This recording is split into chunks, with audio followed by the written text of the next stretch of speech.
Review Transformer Generation avec les 30e anniversaire, donc ça sera pour 2014.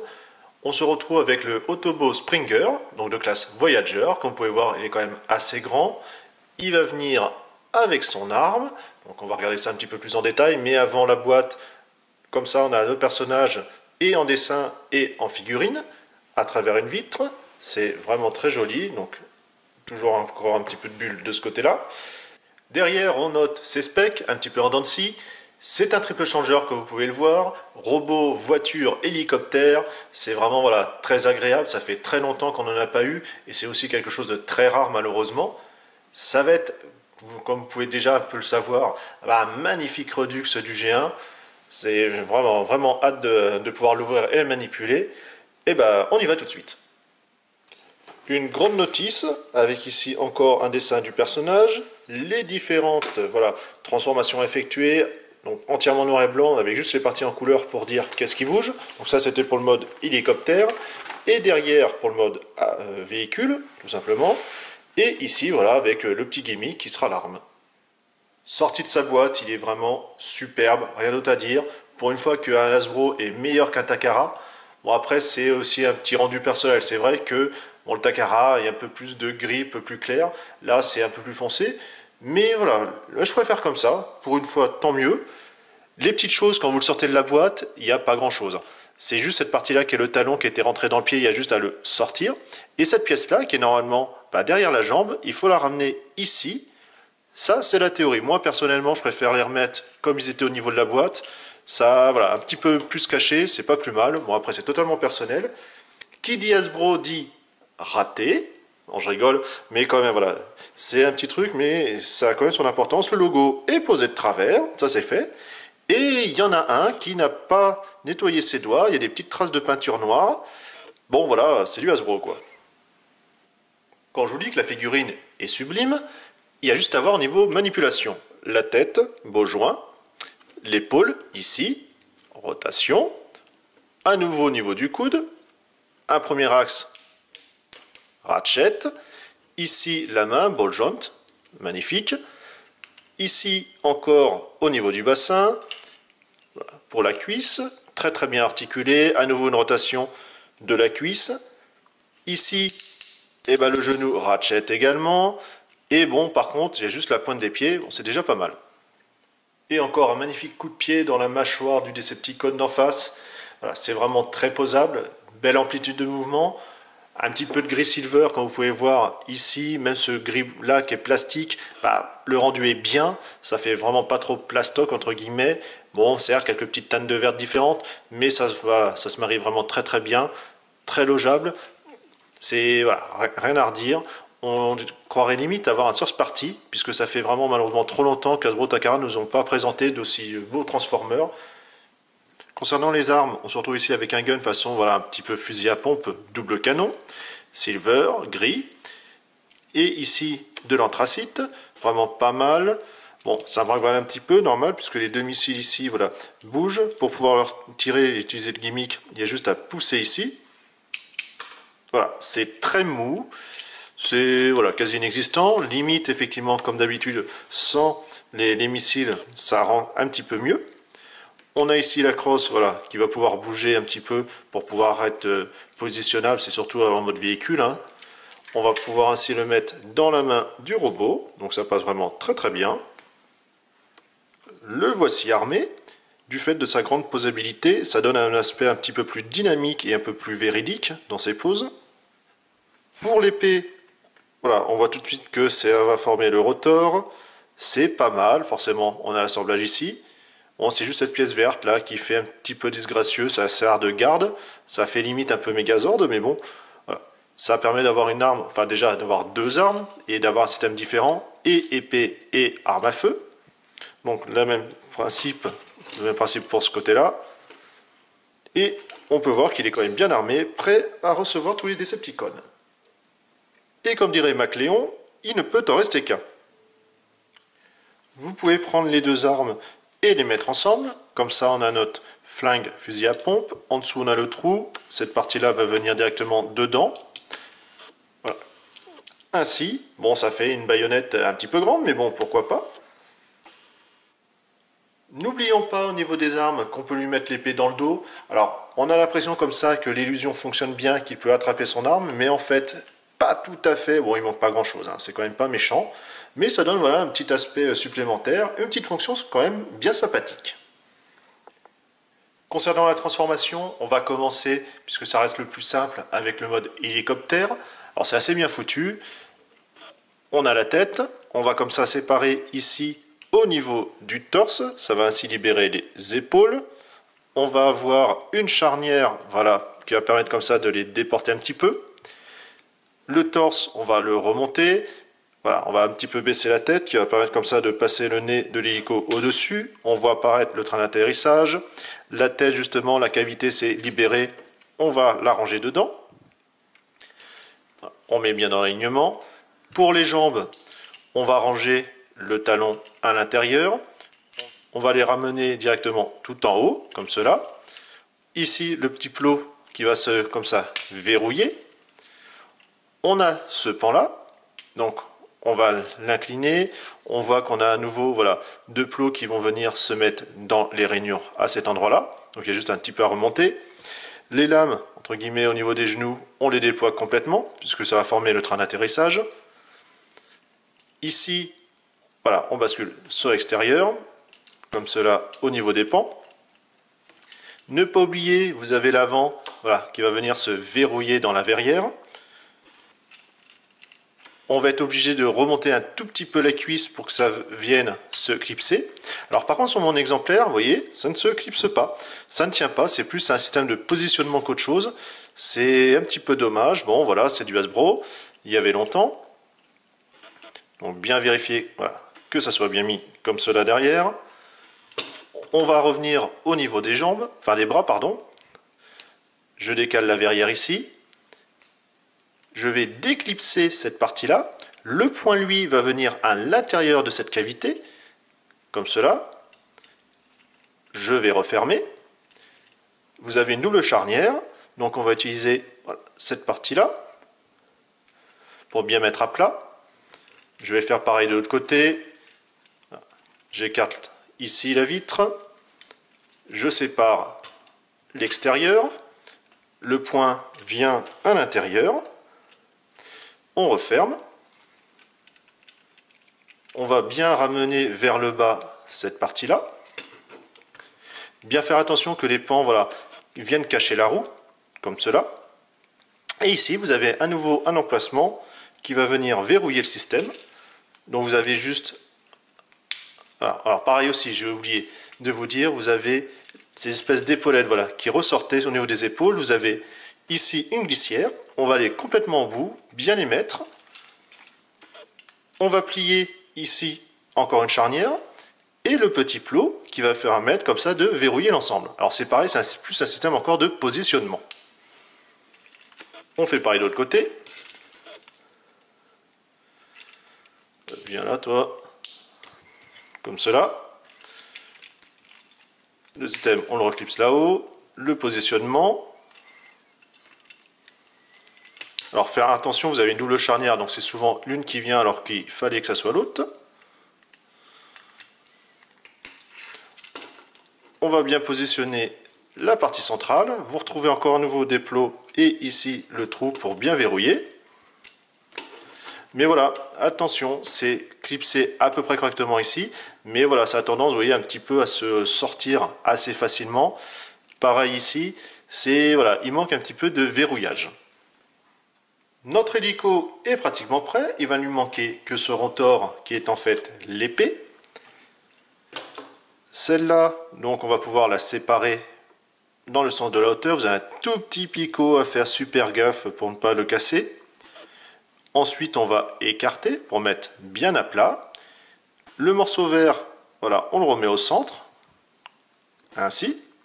Et là, ça libère tout simplement, puisque vous aviez cela qui rentrait dans ces espèces d'engrenages, entre guillemets, pour bien verrouiller le manche. Là, comme ça va bien tourner.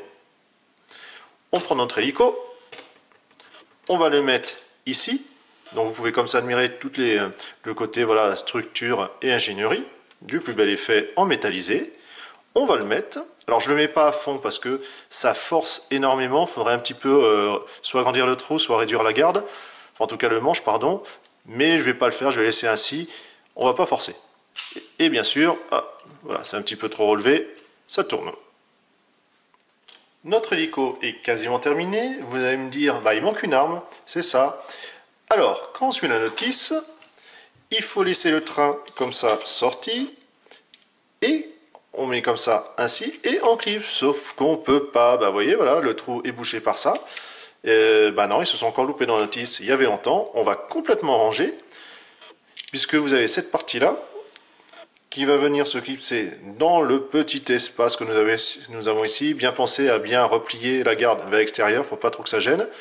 Et ainsi, en forçant un petit peu, voilà, ça tient, ça se clipse, tant bien que mal. Bon, ça tient, hein, mais voilà, c'est encore un peu couillon, ils se sont encore loupés. Alors que dire de ce mode hélicoptère? Bah, il est vraiment sympathique. Je noterai juste que le petit défaut effectivement de la notice, bon, pas terrible, mais encore ça, on a l'habitude. Encore un petit problème, vous avez là bah, forcément le trou qui est, ou en tout cas le manche qui est un petit peu trop gros, donc forcément bah, vous ne pouvez pas le mettre complètement, ou sinon bah, si vous le mettez, bah, soit vous pouvez plus l'enlever, soit ça va casser. Non, c'est juste en fait que c'est un petit peu mal clipsé. Vous n'avez pas vraiment de verrouillage, c'est plus des pièces qui sont posées l'une avec les autres, mais ça braque-balle toujours un petit peu de partout, c'est vraiment dommage. C'est voilà, c'est juste un souci de finition. Le robot est vraiment magnifique, vous le verrez de plus près après. Et là, voilà, cette partie-là, l'hélicoptère de loin, ça va, mais il ne faut pas regarder de près. En tout cas, l'hélico, on se retrouve ici avec le poste de pilotage, toujours le petit logo, encore décentré, normal. On a ici les phares normal, puisque c'est la voiture, on voit quand même les pneus des roues, mais c'est assez bien caché, pareil pour derrière. C'est quand même pas mal. Hop, voilà, on revient ici. C'est assez bien intégré, c'est vrai qu'ils ont fait vraiment un très beau travail. Faire un triple changer, voilà, c'est quand même pas super facile, mais ils y sont quand même bien parvenus. Belle réalisation. Passons cette fois-ci à la voiture. On reprend le mode robot. On va à nouveau faire disparaître la tête. Donc pour cela, on réécarte à nouveau voilà, les épaules, comme cela. On remonte cette partie-là, la tête ainsi. Mais ce qu'on va faire, on va prendre la plaque qui est dans le dos. On va l'écarter puisque vous avez un système de double charnière, comme cela. On va revenir, voilà, clipser là-haut. On rentre ça dans le torse. Pour les bras, on va remettre un petit peu sur le même principe. On écarte la verrière. On déplie complètement cette fois-ci le pan. Pareil, par contre, au lieu de refermer, ben, on va laisser grand ouvert cette fois-ci. Je déploie l'extérieur. Enfin déjà, voilà. Ici, on déploie, on range la main. Ce qu'on va rajouter, c'est le pan là-haut. Donc je le tourne. J'appuie pour bien ranger complètement la tige qui est ici. Donc regardez à nouveau, on tourne et on rabat. Ça permet comme ça en plus de verrouiller et de cacher les pans. N'oubliez pas le train d'atterrissage parce qu'on n'en aura plus besoin, c'est une voiture. Voilà, j'écarte un petit peu. Au niveau des jambes, voilà, les genoux, on peut les laisser comme ça. Ici, on va pouvoir déplier. On va rabattre la pointe avec le talon un petit peu comme le mode hélicoptère, comme cela. Voilà. Je rabats complètement. Pour l'instant, laissez ici, ça sera plus pratique puisque en fait les pans vont venir complètement sur le côté et cette partie-là va permettre de verrouiller puisque vous avez, attention, on continue, ici un trou qui va venir avec ce picot-là pour être verrouillé. Dans l'alignement, c'est quand même mieux. On va avoir à l'intérieur voilà, différents clips qui vont permettre comme ça d'à peu près bien positionner. Vous allez voir pourquoi je dis ce terme. Ici, voilà, on met bien derrière. Vous avez le petit clip qui a permis ainsi de verrouiller. On forme ainsi le capot de la voiture. Cette partie-là, on va pouvoir la déplier complètement. Donc, encore au niveau des cuisses, vous avez le picot pour bien attacher. Voilà, comme cela. Il y a juste à poser, hein, ça s'arrête à ça, pas plus, pas moins. On va rabattre complètement en haut les épaules. Alors les grands pans qui étaient là-haut, on va complètement les descendre pour venir verrouiller ainsi. Ça va former les garde-boue. Voilà, bien dans les emplacements là-haut. On rabat. Toujours ce picot là ici pour bien positionner et à peu près verrouiller. Vous voyez que cette partie voilà, vienne en dessous, n'hésitez pas voilà, un petit peu les relever pour pas trop que ça gêne dans la transfo et dans les mouvements. Et bah là maintenant on rigole, puisque c'est le gros problème des Hasbro. Apparemment voilà, il y a eu une deuxième version qui a corrigé ça et normalement les Takara n'auront pas de souci. Mais voilà, c'est pas de niveau. Alors on arrive à peu près en cherchant, en titillant, à peu près clipser quelque chose. Voilà, au mieux on a ça, donc c'est-à-dire pas super bien profilé. Bon, ça fait rien. Ça, je les mets de côté. Je rabats ainsi. Je vais pouvoir comme ça bien reclipser. Pareil, vous avez le picot qui va venir à l'intérieur. Comme cela. On met l'aileron à plat. Ça, on le rabat. Et voilà, alors maintenant, à nouveau, tout est question d'essayer d'à peu près tout caler ensemble. Suite à une longue bataille, on obtient quelque chose à peu près roulant.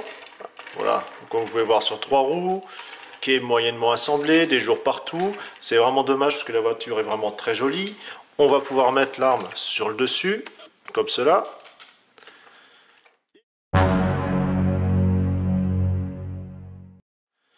Et ben voilà, donc effectivement c'est pas mal de loin, mais de près c'est catastrophique, c'est à chier, il n'y a rien d'autre à dire.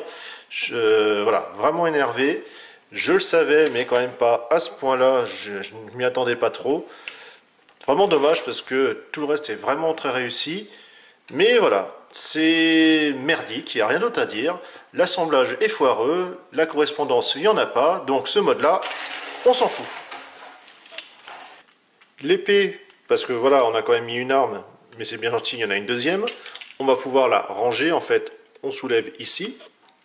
On va juste la glisser. Hop, dans l'autre sens, c'est mieux. À peu près positionné.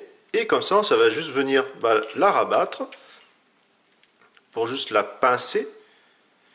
Et au moins, voilà, ça tient à peu près correctement. Oui, je sais, c'est toujours à chier.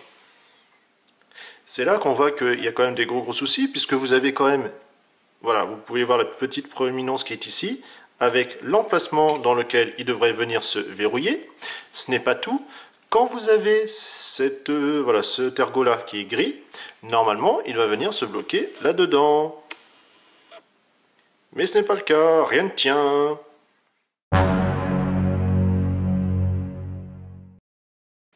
Voilà, après ce petit coup de gueule, et en ayant repris un peu mes esprits, voilà ce qu'on obtient de correctement. Alors c'est quand même assez chaud, il faut vraiment tout maintenir, tous les pans, sinon ça saute assez facilement. Le gros problème en fait, ce sont les bras avec l'alignement des vitres.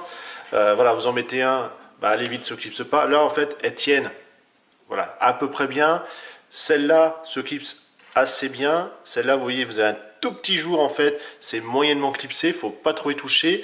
Comme vous pouvez voir, voilà, la voiture est sur 3 roues, mais bon, on a déjà voilà, quelque chose qui est mieux assemblé, qui a moins de voilà, d'ouverture, de petites choses comme ça. C'est quand même nettement mieux. Là, bon d'accord, ça remonte, mais il faut quand même un petit peu se battre, un peu trop à mon goût. C'est un petit peu quand même un calvaire.